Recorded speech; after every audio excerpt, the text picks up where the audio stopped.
ഞാനൊരു പിശുക്കിയായിട്ടുണ്ടോ എന്ന് എനിക്ക് ഇടയ്ക്ക് തോന്നാറുണ്ട്. ഒരു തുണിക്കടയിൽ കയറിയാലോ മറ്റെന്ത് സാധനം വാങ്ങിക്കാൻ കയറിയാലോ അതിൻ്റെ വില തിരിച്ചും മറിച്ചും നോക്കുമ്പോൾ നിൻ്റെ പൈസ ആയപ്പോൾ നിനക്കത് ചിലവാക്കുന്നതിൽ സങ്കടം ഉണ്ടല്ലേ എന്ന് ഉത്തരം ഒന്നും പറയാതെ ചിരി പാസാക്കി കൊടുക്കുമ്പോൾ ഞാനും ഓർക്കും, പോക്കറ്റിൽ നിന്ന് എടുക്കുന്നതിൻ്റെ കയ്യും കണക്കും ഇന്നേ വരെ മൂപ്പർ എന്നോട് ചോദിച്ചിട്ടില്ല. ഇഷ്ടപ്പെട്ടതൊക്കെയും വില നോക്കിയിട്ടല്ല വാങ്ങിച്ചിട്ടുള്ളതും.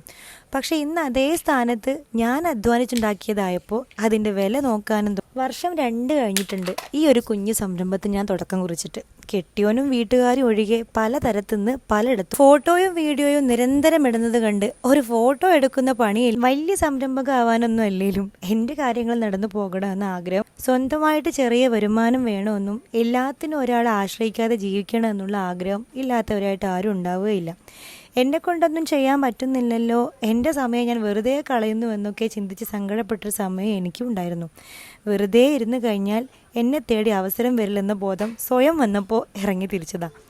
ഒരാളെയും കഴിവില്ലാത്തവനായിട്ട് പഠിച്ചിട്ടുണ്ടെന്ന് ഞാൻ വിശ്വസിക്കുന്നില്ല. ഉള്ള സ്രോതസ് വെച്ച് എന്ത് ചെയ്യാൻ കഴിയുമെന്ന നിഗമനത്തിൽ ആദ്യം എത്തിച്ചേരുക, പരിശ്രമിക്കുക, വിജയം ഉറപ്പാണ്.